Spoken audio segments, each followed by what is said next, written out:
नमस्कार। आज बात करते हैं विश्वास, भाग्य और एक ऐसी भविष्यवाणी की जिसने सब कुछ बदल कर रख दिया। तो ये कहानी शुरू होती है मथुरा के एक अंधेरे कारागार से। सोचिए, चारों तरफ निराशा है और उसी निराशा के बीच गूंजती है एक आकाशवाणी, एक ऐसी भविष्यवाणी जो मोक्ष भी लाएगी और मृत्यु भी। तो कहानी का जो सबसे बड़ा टकराव है वो इसी आकाशवाणी से शुरू होता है। भविष्यवाणी क्या थी?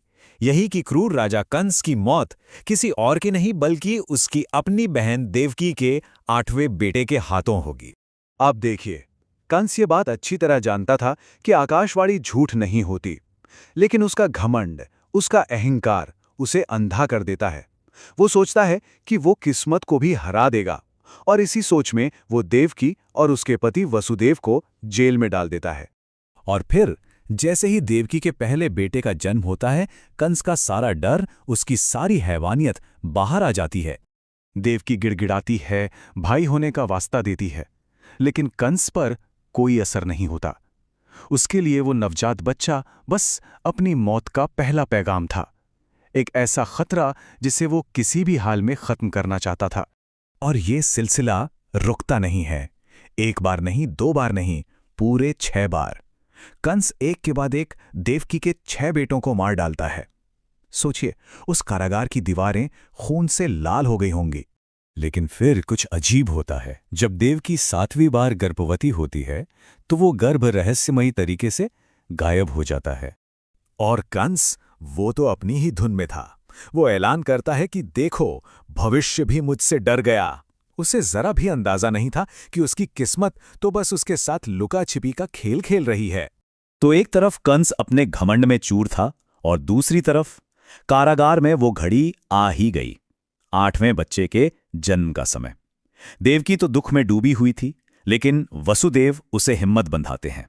कहते हैं कि हमारी सबसे बड़ी परीक्षा का अंत अब करीब है। और फिर जैसे ही 8वें बेटे का जन्म होता है, उस कोठरी में एक दिव्य आवाज गूंजती है। एक ऐसा आदेश जो वसुदेव को मिलता है जिसे पूरा करना लगभग नामुमकिन था। आकाशवाणी साफ साफ कहती है कि ये बच्चा कोई साधारण बच्चा नहीं, ये मानवता का भविष्य है। इसे फौरन यहां से सुरक्षित जगह ले जाना होगा। और फिर होता है एक चमत्कार। अचानक वसुदेव की बेड़ियां अपने आप टूट जाती हैं। जेल के भारी भरकम दरवाजे खुद ब खुद खुल जाते हैं। पहरेदार गहरी नींद में सो जाते हैं, मानो प्रकृति खुद रास्ता बना रही हो। तो अब उस दिव्य बच्चे को गोद में लेकर वसुदेव उस तूफानी अंधेरी रात में एक बहुत ही खतरनाक सफर पर निकल पड़ते हैं। और रास्ते में ऐसा लगता है जैसे पूरी कायनात मदद कर रही हो। उफनती हुई यमुना नदी बच्चे के पैर छूते ही शांत हो जाती है, रास्ता दे देती है।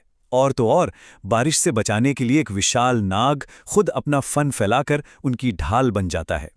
जब वसुदेव गोकुल पहुंचते हैं तो वहां एक और संयोग इंतजार कर रहा होता है। उनके दोस्त नंदराय के घर भी एक बच्ची ने जन्म लिया था। नंदराय सारी बात समझते हैं और वसुदेव से कहते हैं कि दुनिया को बचाने के लिए बच्चों को बदलना ही होगा।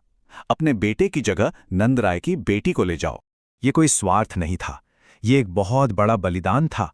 पूरी दुनिया को बचाने के लिए ये जरूरी था। तो वसुदेव उस बच्ची को लेकर वापस कारागार पहुंच जाते हैं। और ठीक उसी वक्त कंस को खबर मिलती है कि देवकी ने बच्चे को जन्म दे दिया है। लेकिन जब जेलर बताता है कि 8वीं संतान तो एक लड़की है, तो कंस की जान में जान आती है। वो खुशी से झूम उठता है। उसे लगता है कि भविष्यवाणी झूठी निकली, कि उसने अपनी मौत को भी चकमा दे दिया। और वो ऐलान कर देता है, अब मैं अमर हूं। और अपनी इसी जीत के जश्न में वो उसी ऋषि को बुलवाता है जिसने ये भविष्यवाणी की थी। किस लिए? ताकि उसे गलत साबित होने की सजा दे सके। मगर वो ऋषि जरा भी नहीं डरते। वो अपनी बात पर टिके रहते हैं। और वो जो जवाब देते हैं उससे कंस के पैरों तले जमीन खिसक जाती है। ऋषि साफ साफ कहते हैं कि देवकी ने अपने 8वें बेटे को जन्म दे दिया है। वो जिंदा है और वही तुम्हें मारेगा और इस दुनिया को तुम्हारे अत्याचारों से आजाद कराएगा। यही इस युग का सबसे बड़ा सच है। तो सोचिए कंस की हालत। उसे ये पता चल जाता है कि उसका काल, उसका विनाशक कहीं बाहर पल रहा है, बड़ा हो रहा है। तो अब सवाल यह है कि एक अत्याचारी की ताकत जीतेगी या फिर एक दिव्य भविष्यवाणी? इसका फैसला तो वक्त ही करेगा।